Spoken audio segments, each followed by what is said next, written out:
बिस्मिल्लाहिर्रहमानिर्रहीम। अस्सलाम वालेकुम। लाखों करोड़ों दुरूद व सलाम मोहम्मद मुस्तफ़ा सल्लल्लाहु अलैहि वसल्लम पर।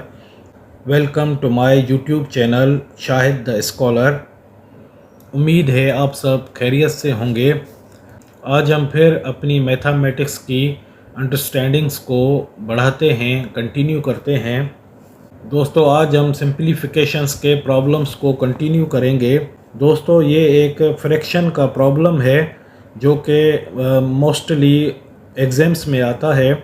मतलब इस टाइप के प्रॉब्लम्स मोस्टली मुख्तलिफ़ कॉम्पिटिटिव एग्ज़ाम्स में आते हैं और ये मल्टीपल चॉइस आंसर्स भी गिवन होते हैं और इसमें से हमें एक राइट आंसर चूज़ करना होता है। तो पहले जब इसको सॉल्व करेंगे तभी हमें आइडिया होगा कि कौन सा आंसर करेक्ट है। दोस्तों, इस तरह के प्रॉब्लम्स को देखते ही आप समझ जाएं जिनमें ये पावर्स गिवन होती हैं किसी भी कोएफिशिएंट के ऊपर, तो समझ जाएं कि इस जो कोएफिशिएंट है, जैसे यहाँ पर 9 है या 18 है या 3 है या कोई और नंबर हो, तो देखते ही समझ जाएं कि इसको कुछ इस तरह तोड़ना है, मतलब मल्टीपल्स निकालने हैं या पावर्स में करना है कि जैसे वो इसके साथ मल्टीप्लाई हो जाए और ये इनके बेस जो हैं वो ऑलमोस्ट सेम हो जाएं। ये एक किस्म का आइडिया आपके जहन में होना चाहिए। तो अभी हम इसकी स्टार्टिंग करते हैं कि इसको किस तरह सॉल्व करें। तो सॉल्यूशन लिखेंगे, उसके बाद ये जो 9 है, 18 है या जो 3 है या कोई और नंबर हो, तो इसकी हम फैक्टराइजेशन की तरफ जाएंगे, तभी उसके वो मल्टीपल्स निकल सकेंगे। तो ये आपको पता है 3 3 दा 9 हो जाता है, तो इजीली हम लिखेंगे 3 पावर 2। तो इसकी ऑलरेडी एक पावर है तो इसको ब्रैकेट्स को डबल कर देंगे, तो इस तरह भी ये सेम आंसर आ जाएगा। फिर मल्टीपल की साइन है, फिर यहाँ पर 18 है, तो 18 की फैक्टराइजेशन क्या होती है, पहले 2 आ जाता है, उसके बाद 3 आ जाता है। फैक्टराइजेशन कैसे होती है आपको मैंने बताया है कि यहाँ पे जैसे 18 लिखा तो 2, तो ये 9 आएगा, फिर 3, तो फिर 3, तो इस तरह से हम ये फैक्टराइजेशन करते हैं। ये मैंने अपनी प्रीवियस वीडियोस में भी आपको बताया है। तो 2 मल्टीप्लाई बाय 3 मल्टीप्लाई बाय 3, तो इसकी फिर पावर क्या हो जाएगी 4, जो कि क्वेश्चन में ऑलरेडी गिवन है। अभी इनके डिनोमिनेटर में क्या है 3 पावर 16। अभी 3 की फर्दर फैक्टराइजेशन नहीं होगी, तो इसीलिए हम उसको सेम इट इज़ रखेंगे। अभी हम इसको थोड़ा और सिंप्लीफाई करके रखेंगे आपकी समझ के लिए कि आप इजीली उसको अंडरस्टैंड कर सकें, वरना जब आपकी प्रैक्टिस हो जाएगी तो फिर इसको रिपीटेडली रखना ज़रूरी नहीं है, फिर तो आप जहन में उसकी कैलकुलेशन कर लेंगे। तो इसको किस तरह रखेंगे कि 3 पावर 4 करके रखेंगे, क्योंकि 2 2 दा 4 हो जाता है, और उसके बाद हम इसको इस पर आ जाएंगे कि ये 2 की पावर 4, क्योंकि ये 4 जो है पावर ये इन तीनों फैक्टर्स के ऊपर है, और फिर 3 की पावर 4, फिर 3 की पावर 4 हो जाएगी। तो ये सेम हमने रख दिया। फिर यहाँ पे 3 पावर 16 ये भी सेम रख देंगे। सिर्फ ये आपको समझाने के लिए मैंने इजी करके रखा है। अभी क्या होगा कि अभी जो भी जिनकी भी बेस सेम है या कोएफिशिएंट ये सेम है 3 3 3, अब ये आपस में अगर मल्टीप्लाई होंगे तो इनके जो पावर्स हैं वो असल में प्लस हो जाते हैं। जैसे ये 3 है तो इस बेस सेम रहेगा, मगर इसके जो पावर्स हैं 4 + 4 + 4, इस तरह ये आपस में प्लस हो जाएंगे। मैं यहाँ पर भी लिख देता हूँ 4 + 4 + 4, और बाकी ये क्या बच गया 2 की पावर 4, ये वाला सेम रख दिया मैंने। अभी हम डिनोमिनेटर में क्या रखेंगे 3 पावर 16। अभी इसको कंटिन्यू करते हैं, इसको सिंप्लीफाई करेंगे तो ये 3 पावर 12 हो जाएगा, मल्टीप्लाई बाय 2 हो जाएगा, और इसकी भी 2 की पावर भी 4 है, और डिवीज़न में या डिनोमिनेटर में है 3 की पावर 16। अभी देखें हम इसको कट करेंगे कि 12 ये हैं और 16 ये हैं, तो यहाँ पे क्या बच जाएंगे, 4 बच जाएंगे और यहाँ पे ये ख़त्म हो जाएगा। तो अभी आंसर हमारा क्या आ जाएगा, 2 की पावर 4 अपॉन 3 की पावर 4। तो अभी इसको न्यू लाइन पे लिखते हैं।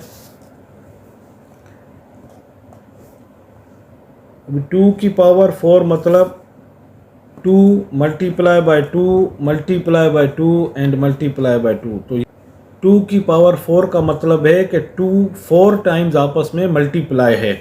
तो यहाँ पे कैसे करेंगे, 2 2 द 4, 2 4 द 8, 2 8 द 16, ये 16 आ गया हमारा। तो ये कितना हो जाएगा फिर 3 का, 3 भी समझो 3 की पावर 4 है, समझो 3 जो है वो 4 टाइम्स मल्टीप्लाइड है। तो इसका क्या आंसर आ जाएगा, 3 3 द 9, 3 9 द 27 एंड 3 27 द 81। तो अभी हमारा आंसर क्या आएगा, 16 डिवाइडेड बाय 81। तो यही हमारा आंसर है। I hope you have understood the solution of this problem. तो ये बहुत ही इजी है, ये तो मैं समझाने के लिए कर रहा था तो इतना टाइम लगा। जब आप इस प्रॉब्लम की प्रैक्टिस करेंगे या इस तरह के और प्रॉब्लम्स की प्रैक्टिस करेंगे तो इसका आंसर आप with in a minute, with in 1 minute आप निकाल लेंगे। Thank you very much. तो दोस्तों ये एक और प्रॉब्लम है सिंप्लीफिकेशन का, और इस तरह के प्रॉब्लम भी एग्ज़ाम्स में आते हैं या कॉम्पिटिटिव एग्ज़ाम्स में आते हैं या किसी भी एंट्री टेस्ट वगैरह में ये आते हैं, और मोस्टली स्टूडेंट्स इसको छोड़ देते हैं कि ये बहुत ही मुश्किल है। असल में ये एक बहुत ही इजी क्वेश्चन है और इसको आसानी से सॉल्व कर सकते हैं। ये एक अंडर रूट या रेडिकल्स का प्रॉब्लम है, तो रेडिकल्स को किस तरह सॉल्व करते हैं ये अभी हम समझेंगे। और इसके ये मल्टीपल चॉइस आंसर्स भी गिवन हैं और इनमें से कोई भी एक आंसर करेक्ट है।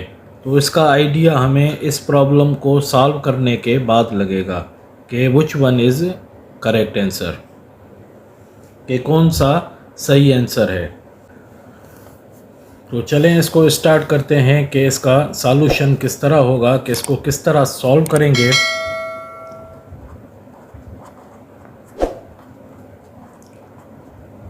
तो इसको सॉल्व करने की एक ट्रिक है। उसके लिए सबसे पहले तो हम बेसिक को समझेंगे कि अंडर रूट का क्या वैल्यू होता है, क्या मतलब होता है। इसको सर्ड भी कहते हैं, SURD सर्ड भी कहते हैं। और ये अंडर रूट खाली अंडर रूट, यहाँ पर कुछ भी न लिखा हुआ हो, तो ये मतलब यहाँ पर अगर इसके अंदर 3 है तो इसका मतलब है 3 की पावर 1/2, 3 की पावर 1/2, इसका मतलब ये होता है। तो अभी अगर इस सर्ड के पावर ये 3 आ जाएगा यहाँ पर, तो इसका मतलब हो जाएगा कि 3 बेस हमारा वही है, और अभी ये हो गया 1/3। और अगर यहाँ पर 5 आ जाएगा तो हो जाएगा 1/5। तो इस अंडर रूट का जो मतलब है वो है 1/2। ये आपको ज़हन नशीन करना है कि अंडर रूट का मतलब है 1/2। एक और एग्जांपल दे के मैं समझाता हूँ कि यहाँ पर अगर कोई भी इंटीजर है, मतलब n है, और उसका पावर सपोज़ यहाँ पर 9 है, तो उसका क्या होगा, किस तरह लिखेंगे, वो होगा n ये जो अंदर है हमारा बेस वो n, और उसकी पावर हो जाएगी 1/9। तो दोस्तों अगर इस n के ऊपर भी एक पावर है, जैसे ये n है, इसके ऊपर एक पावर है 2, और फिर यहाँ पर वही ये 9 जो है इसका ऑर्डर है अंडर रूट का, तो इसका आंसर किस तरह होगा कि ये जो पावर है वो हमेशा ऊपर मतलब न्यूमिनेटर में चला जाता है, और डिनोमिनेटर में ये 9 आ जाता है, क्योंकि ये ऑलरेडी 1/9 था। तो 1 इसके साथ मल्टीप्लाई हो जाएगा तो ये 2/9 हो जाएगा। तो असल में ये जो प्रॉब्लम है इसमें भी आप देखें तो ये अंडर रूट है, उसके अंदर एक ब्रैकेट है जिसकी पावर 6 है, फिर एक अंडर रूट है या सर्ड है, फिर उसकी पावर, उसके अंदर एक ब्रैकेट है, फिर उसकी पावर 5 है, फिर एक ब्रैकेट है उसकी पावर 4 है, फिर ये एक अंडर रूट है इसकी पावर 5 है, 9 है, इस तरह से। तो अभी यही ट्रिक है कि इसको जस्ट हम उसकी न्यूमिनेटर और डिनोमिनेटर की फॉर्म में रखेंगे। वो कैसे होगा कि ये जो इसका बेस है, फाइनली जो बेस है वो है 3। तो अभी 3 को हम वहीं पर रखेंगे। ये देखें 3 हमने यहाँ पे रख दिया। उसके बाद इसकी जो पावर है सिर्फ पावर में चेंजिंग होगी। पावर में किस तरह चेंजिंग होगी कि पावर में किस तरह चेंजिंग होगी, जो ऊपर आएगा वो पावर आएंगे। यही ट्रिक है हमारी, जो ऊपर हैं वो पावर में आएंगे न्यूमिनेटर में, और जो डिनोमिनेटर है वो ये सर्ड का आर्डर आएगा। ये सर्ड का आर्डर आएगा कि ये 4th आर्डर है, ये 5th आर्डर है, ये 9th आर्डर है। तो जैसे मैंने इस एग्जांपल में आपको समझाया कि ये n इसका बेस है और इसका पावर जो है वो 2 है, वो न्यूमिनेटर में होगा, और जो इसका सर्ड का आर्डर है वो डिनोमिनेटर में होगा, जैसे कि यहाँ पर 9 है। तो जैसे यहाँ पर 3 पावर हैं 4, 5 और 6, तो हम इनको न्यूमिनेटर में रखेंगे। 4 मल्टीप्लाइड बाय 5 मल्टीप्लाई बाय 6, और जो ये सर्ड की आर्डर हैं इनको हम डिनोमिनेटर में रखेंगे। तो वो कैसे रखेंगे, 9, क्योंकि स्टार्ट हम स्मॉल ब्रैकेट से स्टार्ट करते हैं। यहाँ पर भी 4 है तो हमने 4 वहाँ पर पहले रखा, फिर 5, फिर 6। तो पहले स्मॉल ब्रैकेट, फिर मिड ब्रैकेट, और लास्ट में बिग ब्रैकेट या लार्ज ब्रैकेट को सॉल्व करते हैं। तो इसी तरह यहाँ पर भी पहले 9 आएगा, फिर 5 आएगा, और उसके बाद 4 आएगा। तो अब इसको जस्ट सिंप्लीफाई करेंगे कि ये 4 कट गए आपस में, ये 5 और ये 5 भी आपस में कट गए, और यहाँ पर 3 का टेबल पढ़ेंगे तो यहाँ पर 2 टाइम्स टेबल आएगा, और यहाँ पर 3 3 9। तो इसको आगे करेंगे तो ये इक्वल हो जाएगा 3, ये जो बेस है इसका, और पावर क्या आएगा। तो जैसा कि यहाँ पर 9 है, उसके बाद 5 है, उसके बाद 4 है, ये ऑर्डर हैं। और आप ये भी देख रहे हैं कि स्टार्टिंग में एक ये भी सर्ड दिया हुआ है। इस खाली सर्ड का मतलब यही होता है कि 1/2, जैसे मैंने यहाँ पर आपको समझाया है कि इस सर्ड का मतलब होता है 1/2। और यहाँ पर भी देखें तो स्टार्टिंग में मैंने आपको बताया कि अगर 3 के ऊपर, सिर्फ ये इस 3 को काउंट नहीं करते, सिर्फ एक अंडर रूट है इस 3 की बेस पर, ये इस इंटीजर पर, तो उसका मतलब होता है 3 की पावर 1/2। तो यहाँ पर आप देखें तो हमने 9 दे दिया, 5 दे दिया, 4 दे दिया, और फाइनली हम एक 2 भी देंगे, जो कि लास्ट में एक सर्ड दिया हुआ है, उसका है 1/2। यहाँ पर भी एक 1 होता है मगर उसको काउंट नहीं करते, तो 1/2 भी होता है। तो ये आपस में हमने काट दिए सारे इंटीजर्स, और ये 2 और ये 2 भी ख़त्म हो जाएगा। तो अभी आंसर क्या आएगा, 1/3। तो ये इसका जो आंसर है वो हो जाएगा 3 की पावर 1/3।